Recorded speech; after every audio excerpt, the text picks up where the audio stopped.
Good morning. My name's Eoghain. I'm from Housebuild.com and Housebuild.co.uk. Today I'm going to run through the Vacant Home Grant Scheme, which gives people up to between 50 and 70,000, depending on their house, to refurbish it and bring it back into housing stock. The grant has changed over the last few months. It was 30,000 for a vacant house and 50,000 for a derelict house. That's been increased to 50,000 for a vacant house and 70,000 for a derelict house.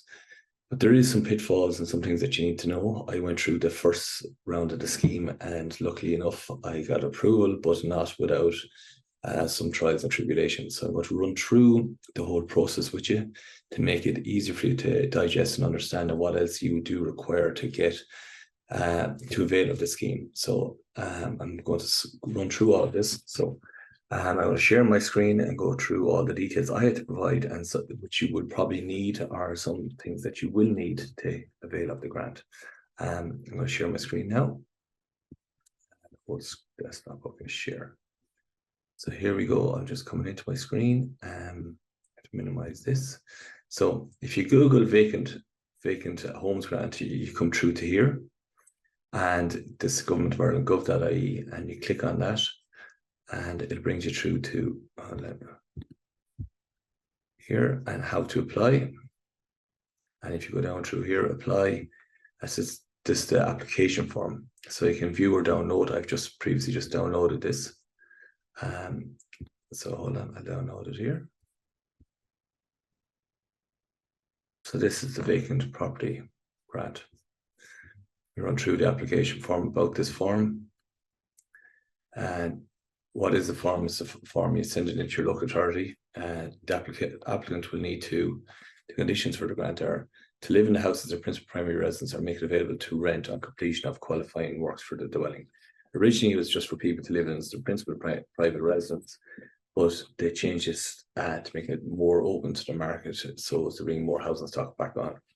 Applicants must provide evidence of tax compliance with tax clearance from revenue, ensure local property tax is in order where applicable, where it's being made available to rent, provide the declaration that the refurbished property will be made available for rent, and a tenancy registered with the RTB on completion of the qualifying works.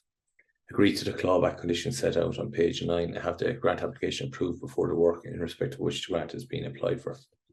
There, it shows you here a checklist for the documents to send in with this form. It's not exclusive. The council can look for more, and this shows you where to send your form. So it's a QR code to send it through. The levels are between 50,000 and up on 70,000, which is top of 20,000 where it's a derelict home. So where it's a derelict home, has to be structurally unsafe, or it's not been habitable for a number of years and it's not fit for purpose, or can be readily made available as housing stock. Go through here now. You can also avail of the SEI Better Energy Home Grant Scheme, which I've availed of also, which I can show you what I had to do and the documentation I received for this. How the scheme works: you have to be an eligible property. It has to be the properties that are included must be built up to and including 2007, and evidence of this must be required for support grant. It must be vacant for 2 years or more at the time of the grant application.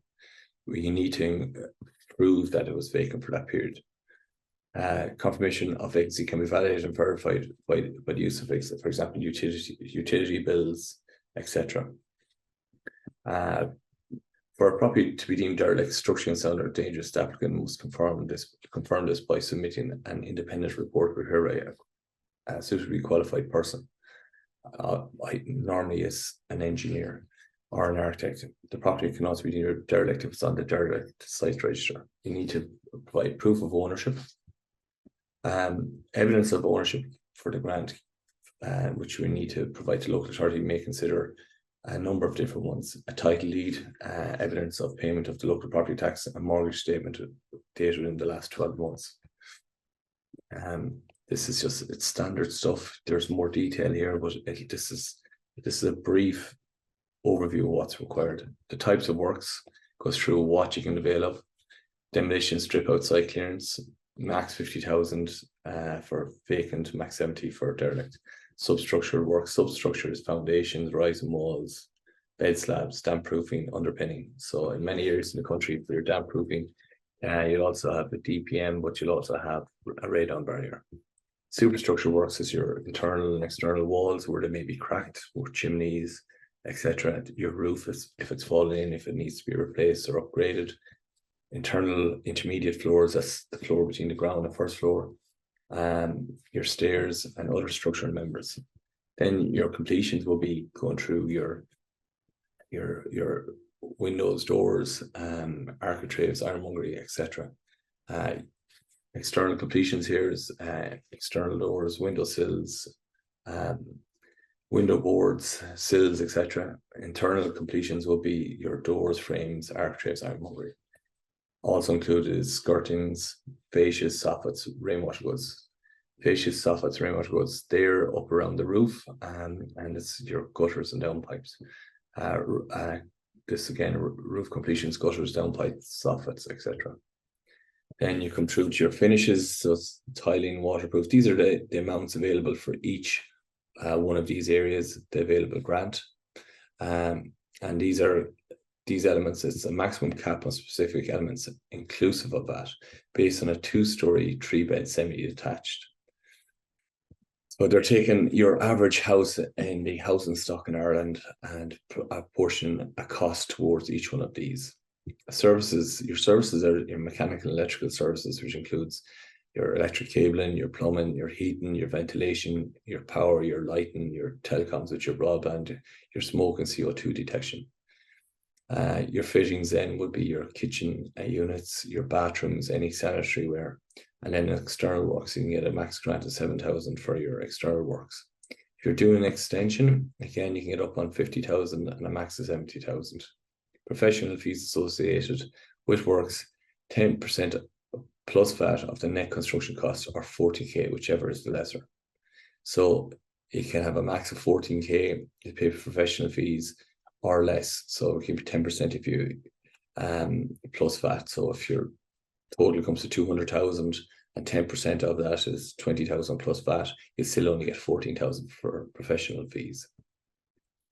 Your grant applications to refurbish a principal primary private residence, which is your PPR, applicants may only apply for a maximum of 2 grants under the scheme, where one, that property will become the principal private residence, and 1 additional grant in respect of property made available to rent. So it's allowing you to apply for 2 grants and 1 in respect of your principal private residence.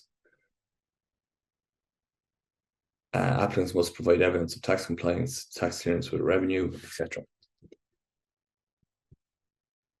So this is the clawback. If you sell the property within 5 years, you need to pay back 100% of the monetary amount of the grant. If you sell it within 5 years and less than 10 years, 75% of the monetary amount of the grant.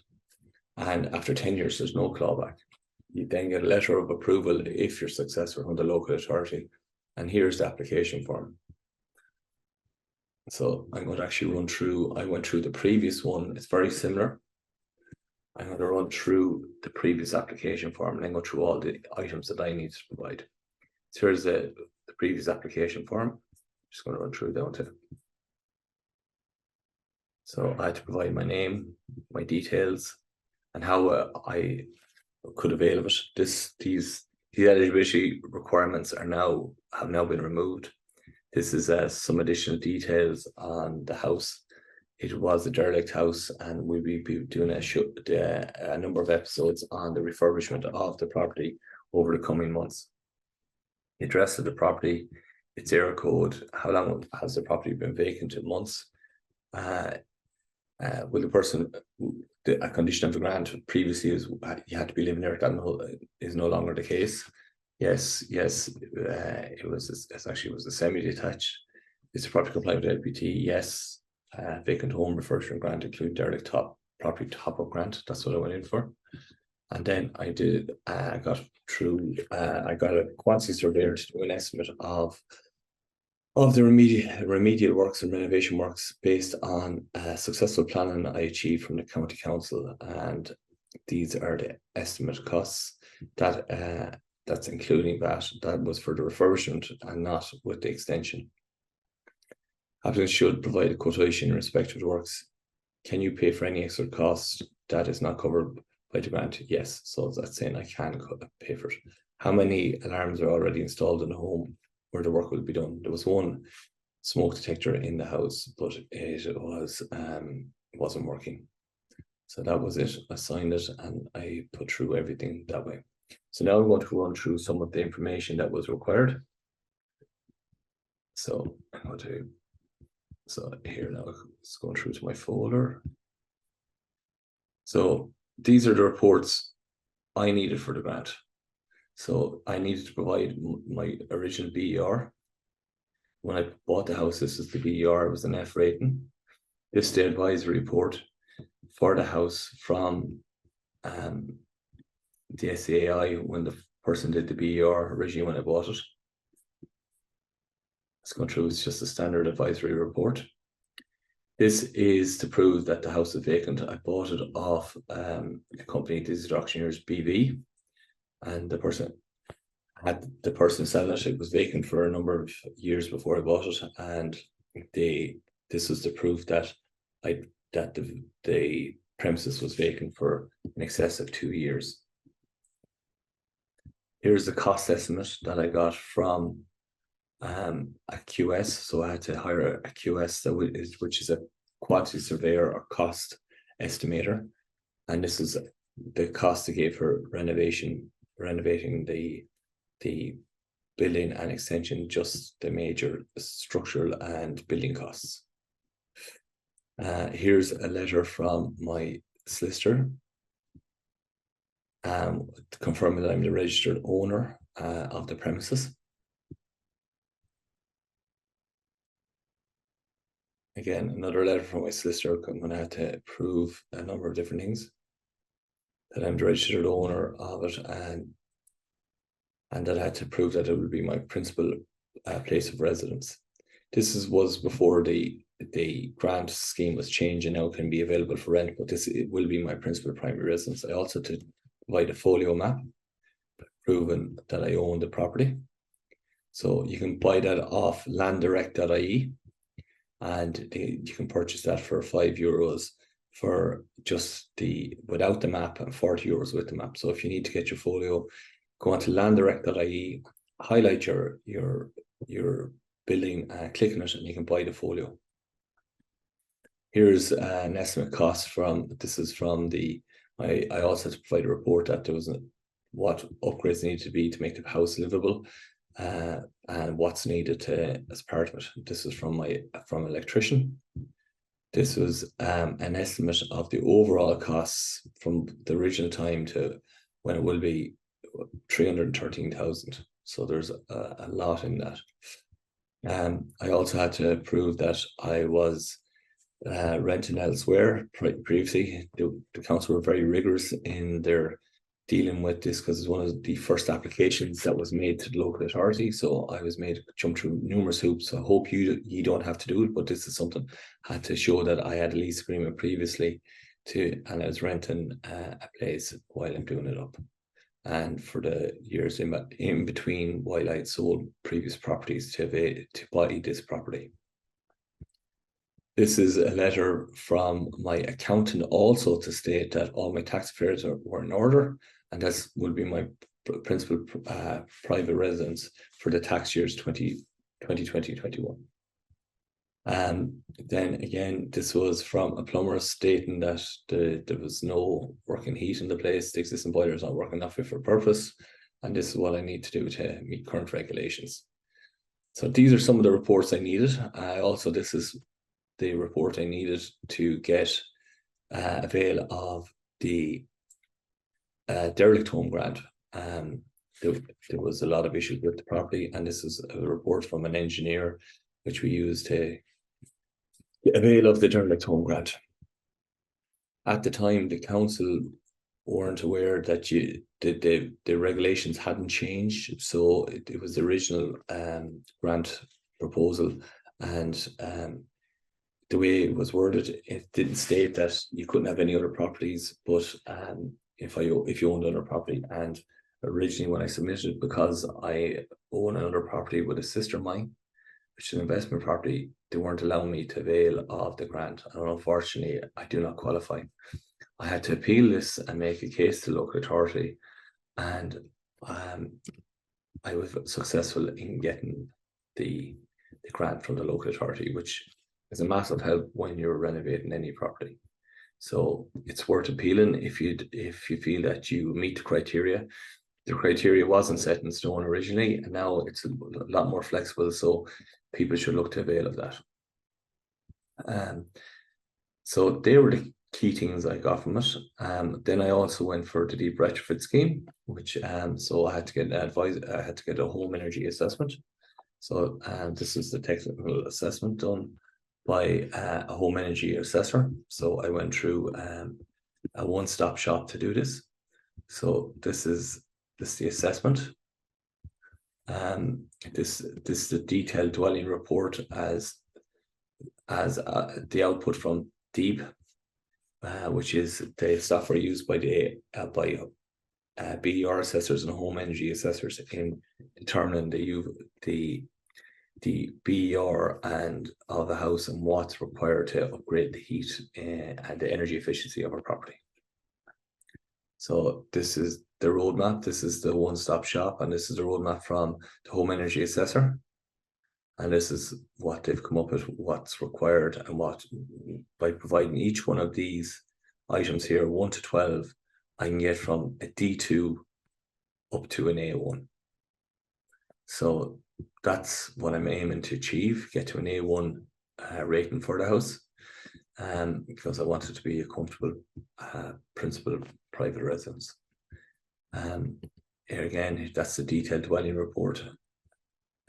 This is the BER, this is the subsequent BER. I bought it with an F.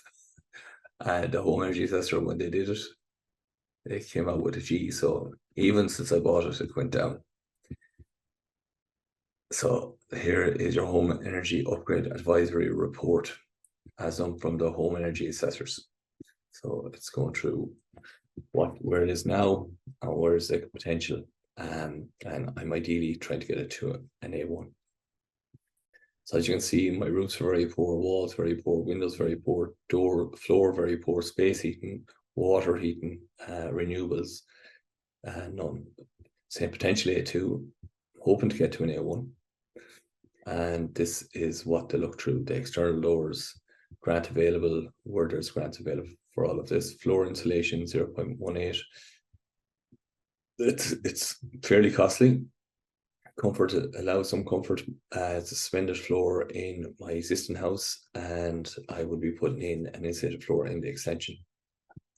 Zero to water, ground to water, or water to water heat pump. So I'll be getting one of them. It's going through all the things that you can get to help avail of it. Solar photovoltaic electricity system. This generates electricity, which offsets your electricity use. Draft seal, the suspended wooden ground floors, which I will be doing. I will probably take them up and insulate below. Some mechanical heat recovery system, which I'll also be doing. So this is a standard home energy assessor report from home energy assessors.